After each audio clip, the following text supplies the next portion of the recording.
Sensei Ishikawa, community of those who value compassion. Audrey Kitagawa. We're together in a place in which we are, in fact, all looking together in the direction that the bishop pointed. But it doesn't really have a form, does it? You can't put a shape on love. You can't put a shape on compassion. You can't even put a shape on the thing inside of us that knows anything. You can't put a shape on the thing that touches in your hand. What does it look like? Something in our eyes sees. What shape does that have? What shape does the mystery of being human have? If we cut someone open and look, we'll see bones and skin. Will we see their humanity? No, we'll just see bones and skin.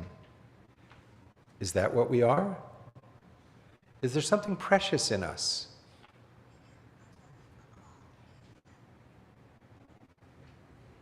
Yes, there is. And nuclear weapons deny that preciousness. They deny it in the most basic ethical offense. Not only do they deny the preciousness of the victims of today, well, I'll give you two good quotes. First, we'll start with the Dalai Lama. A world without nuclear weapons is necessary and possible. In our interconnected world, violence brings suffering even to those far from the conflict. I sincerely hope that we can all remember the oneness of humanity and recall that harming anyone with violence, including the use of nuclear weapons, harms us all. From another place, George Kennan, who was known as one of the most realistic of political pundits, said, "The readiness to use nuclear weapons against other human beings, against people we do not know, whom we've never seen, and whose guilt or innocence is not for us to establish, and in doing so to place in jeopardy the natural structure upon which all civilization rests, as though the safety and perceived interests of our own generation were more important than everything that has taken place or could take place in civilization. This is nothing less than a presumption, a blasphemy, an indignity of monstrous dimensions offered to God." It's the strongest condemnation and most accurate that I've heard. My political mentor, Senator Alan Cranston, used to say, nuclear weapons are simply unworthy of civilization. He said, in the great firmament, there may be other creatures out there, we don't know, but we know that on this planet we have love, and it's worth protecting. My spiritual teacher that Audrey referenced, Bawa Mahayadin, used to say, separate from yourself that which separates you from others. You'll discover that what separates us from others reaffirms an illusion of being separated. Anger, falsehood, jealousy. They all affirm hatred. It affirms an illusion of being separated. And the qualities of love, compassion, patience, justice, tolerance, forgiveness turn us toward our humanity within ourselves and turn us toward the mystery that creates us, which the great teacher Jesus said is love. And the great teacher Buddha said can only be discovered through compassion. So this teaching of what brings us together as human beings is essentially what my colleague Rorry Daniels just said is we should apply with nations. Treat other nations as you want to be treated. It's that simple. Is that a universal principle for politics? I would say so, because it's part of the architecture of being human. Udana Varga of Buddhism, hurt not others in ways that you yourself would find hurtful. Christianity, do unto others as you would have them do unto you. Well, you can find this in Confucianism and Hinduism. This is the sum of duty. Do not unto others that which would cause you pain, from the Mahabharata. Islam, no one of you is a believer until he wants for others what he wants for himself. It's universal because it comes from the architecture of humanity, and when we violate it, incoherence and imbalance occurs. The idea that 9 countries, in the pursuit of their self-interest and security, would put at risk the very fabric of life itself and the very future of humanity violates that golden rule. I know, Sensei, in my marriage, when I treat my wife of 47 years the way I want to be treated, we can get together. But when I become selfish, it just somehow doesn't work out real well. But more importantly, in a deeper level, when I recognize her common humanity with me, that which makes her so precious, when I see that as what I want to serve, in this very amazing way, I get served. When I see her suffering as my suffering, and I seek to eliminate it, I realize the nobility of the Buddha's first noble truth. There is affliction, there is suffering. Doesn't sound very noble, does it? But when you realize that you are subject to old age, sickness, and death like everyone else, then you see your common humanity with them. And then it's noble. Then there's nobody below you and no one above you. Then, as the Prophet Muhammad said, we're all like teeth on a comb. We're all together. We're all together. And when that happens, then the heart of compassion has a space for grace. And there is a power greater than we are that gives us grace. And we have to make space for it. And that's what compassion does. It makes space for grace. Nations must treat other nations as they want to be treated. Now, I know that these basic truths are part of the fabric of this community. How do we bring them into practice in our religious institutions? Shouldn't religions treat other religions as they want to be treated? Shouldn't nations? But right now we still have sort of like franchises of the spiritual truths. As I said, Buddhism says this, Christianity says this, Islam says this. I would say that what's unique about our moment in human history is we're the first generation that must decide whether we will be the last generation. 150 years ago, you couldn't melt the polar ice cap. You couldn't change the Gulf Stream. You couldn't destroy the rainforests. You couldn't use nuclear weapons and end civilization. Even if somebody said, let's get together and figure out how to destroy our third lung, the phytoplankton, couldn't do it. But we're doing it. So we have an overarching duty to work together to protect the preciousness of this very fragile planet. And nuclear weapons represent the institutionalization of adversity in a way that says, I could disagree so much with you that I will not only destroy you and everyone else on the planet, but also myself. That's pathological. Because we know that if even a small percentage of the weapons were to be used, it would throw so much soot into the stratosphere that the agricultural base upon which civilization rests would be destroyed. So we've moved from mutually assured destruction to self-assured destruction. And that's called pathological distortion. A few years ago, I was speaking to about 5,000 of the elite youth of Russia. This was before they invaded Crimea and relations broke down and Track 2 work has become much more difficult. But so I was speaking to the elite intelligentsia and young business community of Russia, and I began and I said, is anybody aware that 60% of our oxygen comes from phytoplankton? A couple of kids raised their hands, and I explained to them that in fact, more than half of our breathing is dependent on the health of the oceans, and you can't protect the health of the oceans at a national level. We simply have to protect the phytoplankton because it's our very breath of life.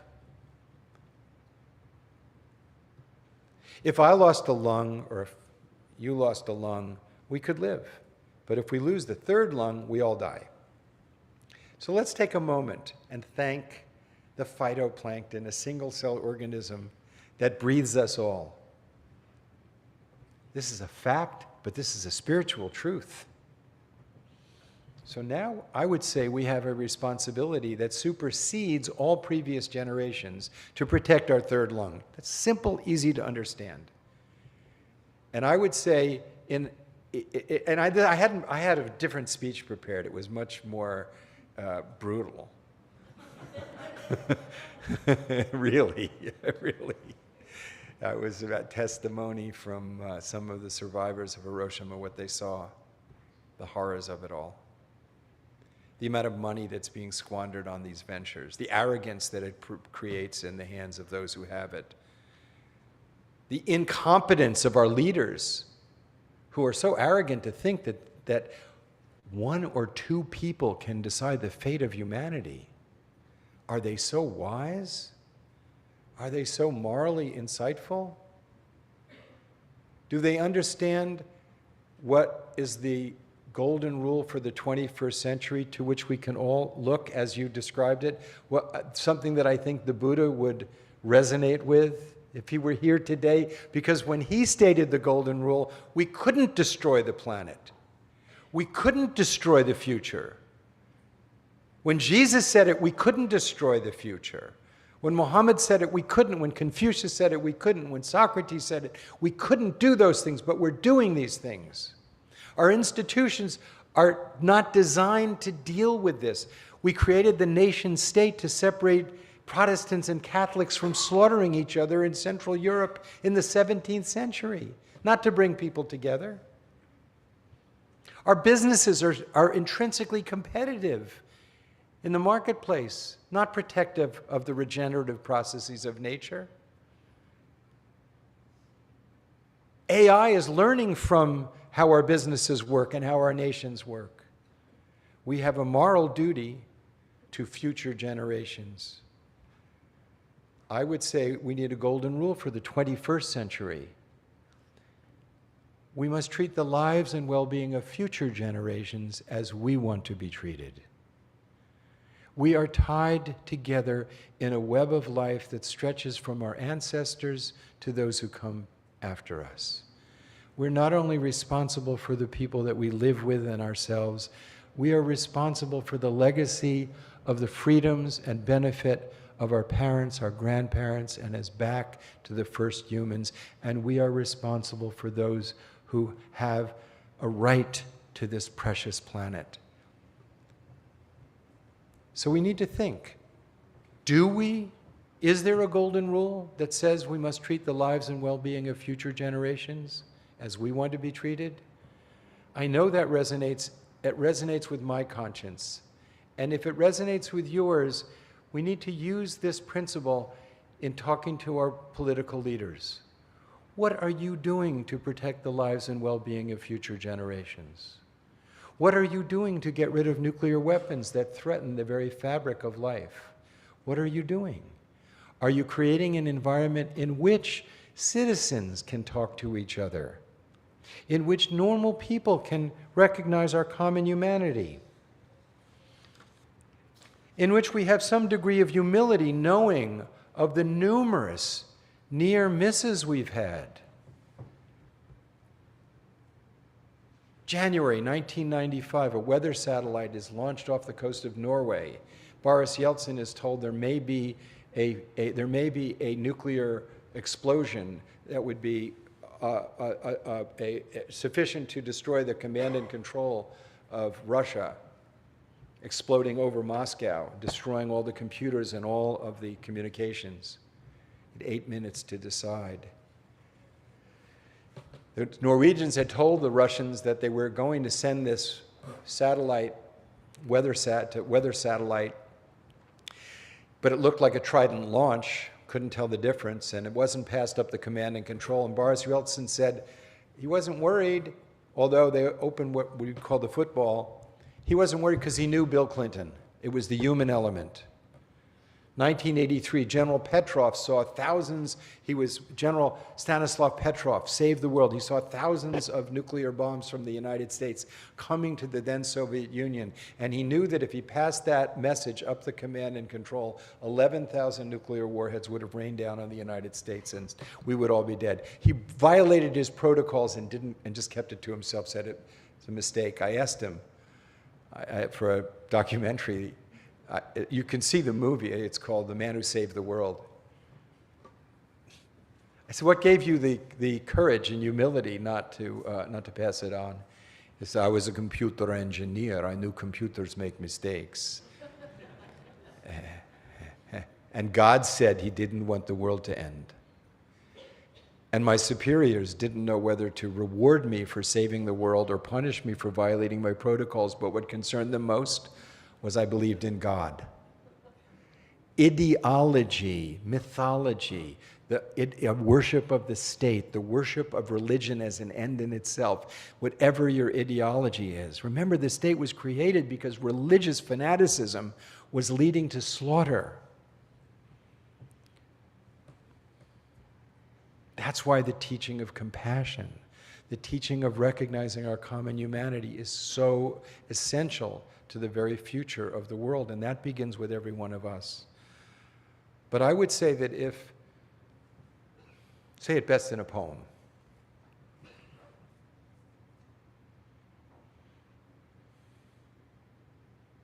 The heart without the hand withers. Good qualities without action become mere sentiment, and they wither when circumstances change. You have to bring those qualities into action to reinforce them. And when you do that, you'll find the wind of grace putting you forward. And the hand without the heart is very dangerous. Human action without the qualities is very dangerous. We're very dangerous creatures. We're putting the regenerative processes of nature at risk. But when the heart of compassion and the hand of service are put together, then the salt of suffering, old age, sickness, death, betrayal, disappointment. I know for me, when I've gotten what I wanted in life, it was never as good as I expected. And when I don't get it, I'm frustrated. But whatever comes to me when I'm of service has far exceeded my expectations.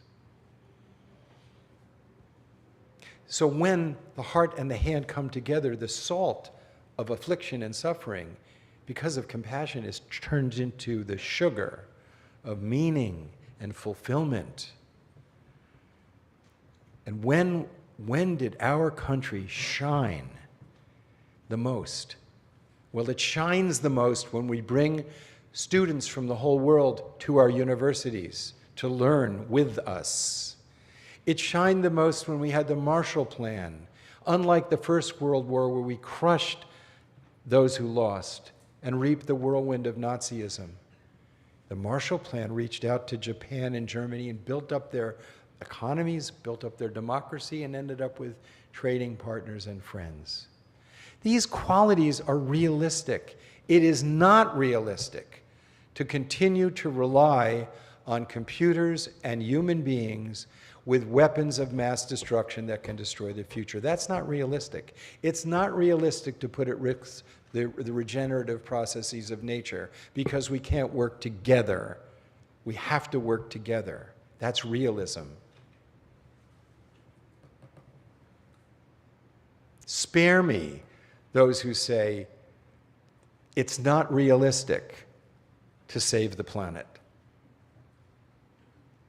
Now, what are we really dealing with? Now, I remember a few years ago, the President of the United States was led to believe, and believed, that we could invade Iraq and the people of Baghdad would greet us with flowers and celebration.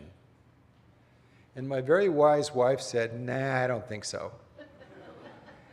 And when Putin said, oh, we're going to invade Ukraine, and the people there will be so happy to get rid of the Jewish Nazi running the place, and they'll come out with flowers and celebration in Kiev, I said, nah, I don't think so.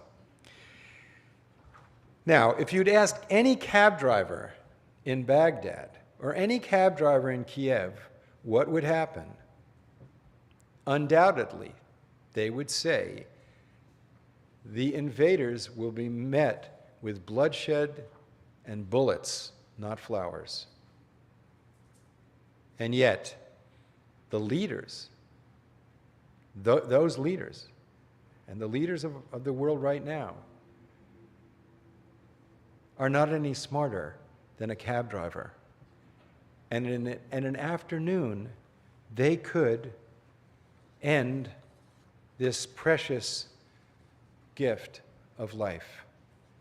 To quote Ronald Reagan, 6 minutes to decide Armageddon because of a blip on a computer is nuts. And our apathy in not raising our voices on these issues from a simple moral perspective. What does the Golden Rule tell us? What is our responsibility to future generations? What is the responsibility to my conscience? What is the responsibility to my heart? What is the responsibility to my children? I say when you think about these questions, you have to speak up. Look, if this hand gets on fire, this hand immediately goes to help. Well, the Buddha's teaching is that if her hand gets on fire, I immediately come to help, just as I would for my own hand. And right now, the planet's on fire. And right now, there are almost 1 billion people unnecessarily living in abject poverty. There are mothers today in South Sudan who have to decide which one of their children will have enough food tomorrow and which one won't.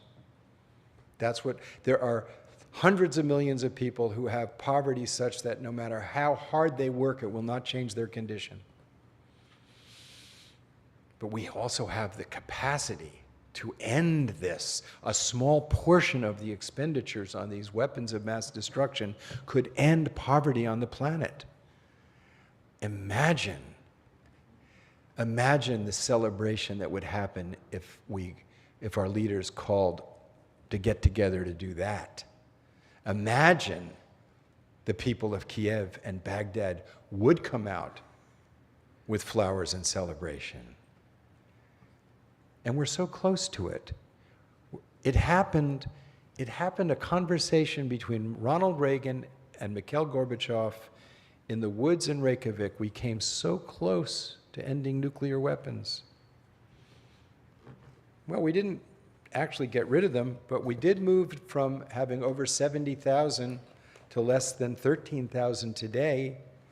So that's an accomplishment that our politicians and leaders have not gotten credit for. The point is, we know how to do it. We can do it. We must do it. And it all comes back to the golden rule for today. May we have hearts that are golden, hands that are generous, courage that is unfaltering. May we answer the question of our national anthem. Does the flag that makes us free and brave still wave? Or are we too afraid to speak out for goodness and for love? I say, yes, we will speak out for goodness and love. Yes, we will affirm that there is a power of compassion that lives in us. I say, yes, our humanity is worth preserving because it's a gift. Thank you so much.